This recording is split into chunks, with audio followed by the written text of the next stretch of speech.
I am 32 male.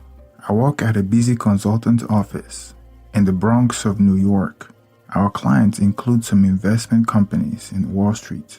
Her name is Jennifer.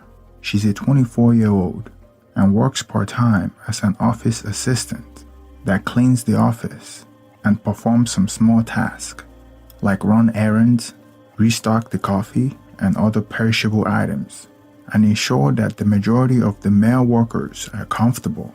She's basically the maid of the office. She's very industrious and owns her own street vending carts, and she's hoping to save enough money to start selling food items on the vending carts in the evening. She has been working there for a year before I even spoke to her. I just got out of a relationship at the time, and I was wondering why a beautiful girl like her was doing such a work. She told me that she was from the Buffalo area and had a rough upbringing. She had an abusive stepfather and an addict of a mother, and she came to the Bronx to make a living because there is no opportunity for her up there other than stripping and selling herself. I fell in love with her story before I fell in love with her. When I met her, she was aimless. She didn't have anything going on in her life. The guys around our office would send her and pay her, and sometimes they would send her to the store to shop their food stuff for them. She was very diligent, and she was beautiful too. One day I called her on the side and had a conversation with her. "Don't you have an education?" I asked. She answered, "I went to high school, but I couldn't complete. I dropped out before I could complete." I asked, "You live with your parents?" She answered, "My parents are in Buffalo. I'm here in the Bronx with a friend. She also does the same job at another company." I took her number and we started talking on the phone. I told her, "The job you're doing doesn't befit your beauty. Think about something you can do and we'll support you." A week later, she told me, "If you can invest in me to buy a better food cart so I could be selling food and other stuff in the evening in front of the house I live. There is space there. It's a busy road. I have spoken to the landlord and she has agreed for me to do it there." One day after work, I went with her to inspect the place. I spoke to the landlord and she said indeed she have given her the go-ahead to do it there. I worked out the number and gave her $8,000 to start with. All this while we had only kissed and did nothing else. I wanted her to be my girlfriend, but first, I wanted to take her away from our office before I would make a move on her. She started doing the business, and she was doing well at it. I visited her stand after work every evening to see how she was doing. Not too long after she started, I realized guys had already started pitching camp close to her. Every day when I went there was someone new sitting next to her. To avoid any future complication, I asked her to be my girlfriend, and she answered me, "What took you so long?" I answered, "I wanted you to be on your feet first."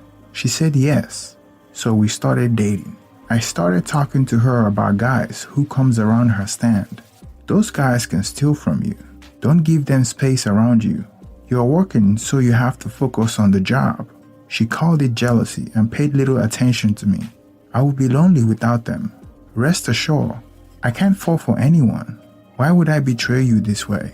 I was with her one day when a guy walked to the stand. He called her to the side, and I saw them exchange something between them. When she came back, I asked her, "What was that?" She answered, "Someone left something for him, and he came for it." Not too long afterwards, another guy came around, and the same thing happened. I started getting curious. Someone left something for him too? She nodded. The last man was a Rasta man. He didn't care about my presence. He asked, "You have the flower?" She winked at him, and I saw it. The Rasta man kept asking her until she screamed, "I told you I don't have some." The Rasta man walked away, but it was becoming clear to me what she has been exchanging with those guys. I went through her bag and found a little container in there. I opened it, and it was weed. She was selling to those guys. I was shocked. "Jennifer, since when? Who gave you this to sell? Do you want to go to jail? What has come over you?" She said one of the guys introduced her to it. He brings it to her to sell, and they split the proceed. I told her to stop, but she didn't mind me. She started making losses. I told her to pay extra attention, but each day when we did balance, she was losing money. I asked her, "Do you want to stop the work? You need money to rent for yourself, and that would come from this business you're doing. Open your eyes before we lose everything. Some days we'll lose something, and some days we'll make some profit. At least the losses weren't rampant." So I took it like that. Then I realized she was into sports betting. All of a sudden, she became interested in the games. She wanted to know the scores, and she would check them on her phone. "Jennifer, what's going on?" She said, "Nothing. Can't a girl love sports too?" Then I saw her betting tickets one day. It was longer than the subway tracks. She was using the money to stake a bet. I threatened to take the business away from her if she continues. I did all I could, but this girl wouldn't stop. One day, I went to her stand, and she wasn't there. Nothing showed that she came to work that day. I called her phone, and it was off. I asked the landlord, and she said she hasn't seen her all day. 3 days later, I still didn't hear from her. I started getting scared. Has she been kidnapped? Is she in trouble? I looked at her friend and asked her whereabouts, and she said, "Ever since she won the bet, I have never set an eye on her. She told me she would go to our hometown, so maybe she's gone." "How much did she win?" She answered.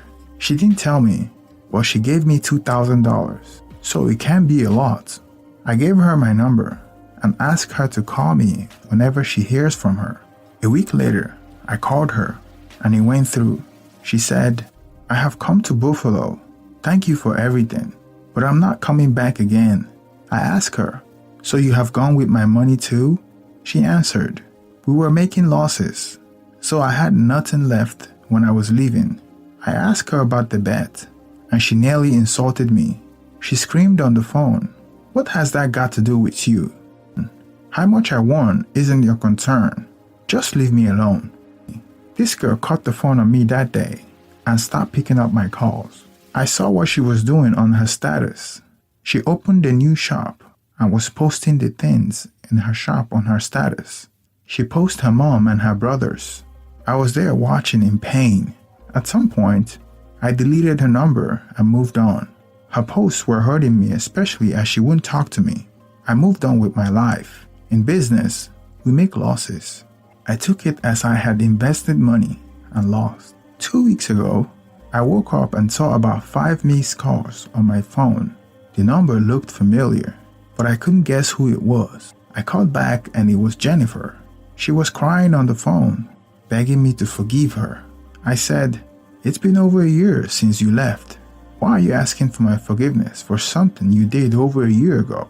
She answered, "I lost everything. My brothers connived and stole everything from me. My shop is now empty. Everyone is laughing at me, and I'm back in the Bronx. Even if you don't love me again, can we start the business again? I swear I will work hard and pay you back."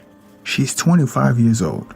I gave her the opportunity to escape from abject poverty, but she took my money and bit the finger that fed her. I wasn't going to be twice a fool for her, so I cut the line and blocked her. I was surprised that they hired her back in the office. They send her and give her money. They insult her when she buys the wrong thing. I meet her every day, and she can't even look at me in the face. I'm not angry with her. I have forgiven her even before she asks for forgiveness. Nobody knows our story in the office, so we pretend it never happened. I don't know her, and she also doesn't know me.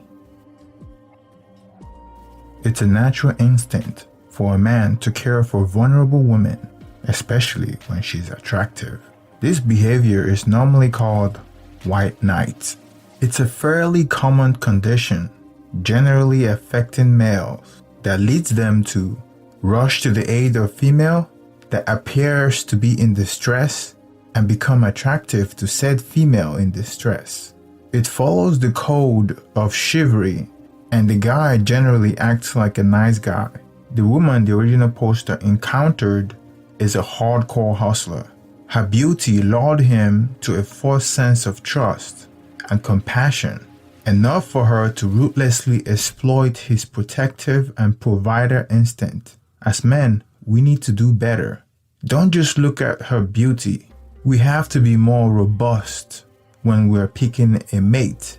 Even first impression can be deceiving. Try to understand their background and where she came from, how their background affect their behavior. Women are good at hiding it, but the more you get to know her, the more they tell on themselves. Don't be Captain Save-A-Ho. She grew up in a rough environment, and her relationship with men has always been a zero-sum game. She probably had an abusive stepfather, and her brothers stole her stuff, so that might impact how she looked at men. So her view of men might be negative. So she saw the original poster as another chump, and she took advantage of him and discarded him till she needed him again. Luckily, this time the original poster was alive to her shenanigans and kicked her to the curb. As men, we are wired to protect and provide for women, but we have to learn how to teach ourselves to selectively suppress that instinct so you could protect yourself and vet women properly before you give them your resources. So you have to be cognizant of that instinct to be a white knight so you won't be taken advantage of. Please don't forget to like and subscribe.